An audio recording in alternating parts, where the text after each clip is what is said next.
জানি ছেলেদের জীবনে অনেক দায়িত্ব রয়েছে, কিন্তু মেয়েদের জীবনেও কিন্তু অনেক দায়িত্ব রয়েছে। মেয়েরাও ক্লান্ত হয়, কষ্ট হয়, মেয়েদেরও মন ভাঙে।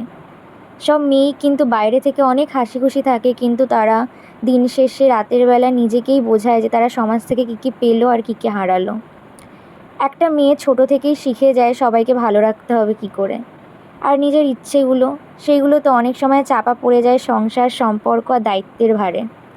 কেউ পরিবার সামলায়, কেউ দূরে গিয়ে একা লড়াই করে, আর কেউ ভালোবাসা পেয়েও সেখানে শান্তি পায় না। তবুও প্রতিদিন আবার নতুন করে হাসে, কারণ মেয়েরা হার মানতে শেখেনি কোনো দিন। ভেতরে হাজার কষ্ট থাকলেও তারা নিজের মানুষগুলোকে আগলে রাখে।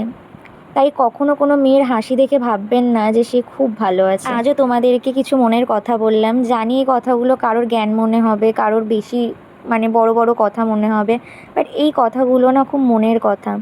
সব কিছুরই যেমন ভালো দিক রয়েছে, তেমনি সব কিছুরই তো খারাপ দিক রয়েছে। সোশ্যাল মিডিয়াকে সবাই ভাবে যে খারাপ, বাট এই সোশ্যাল মিডিয়া আমার কাছে একটা দিকেই ভালো, অনেক দিকেই ভালো। তার মধ্যে আরেকটা দিকে ভালো যে রিসেন্টলি আমি যেই ভিডিওগুলো পোস্ট করছি, এখানে আমি কিছু মনের কথা বলতে পারি নিজের সম্পর্কের।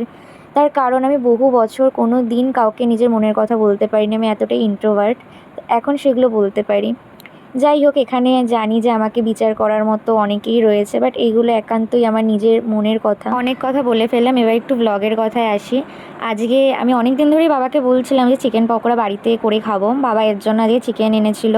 তো সলিড পিসগুলো বাবা সকালবেলায় ম্যারিনেট করে রেখেছিল। আর আমাদের এখন তো গরমকাল মানে আমের আচার, আমের তেল, সেগুলোই মা করবে বলে আমগুলো কেটে রোদে দিয়েছিল। আর সন্ধেবেলা আমার ক্লাস ছিল, ক্লাস করে উঠে দেন আমি চিকেনগুলো ভেজেছিলাম। আর ভেজিস দিয়ে চিকেন পকোড়াটা বেশি ভালো লাগে।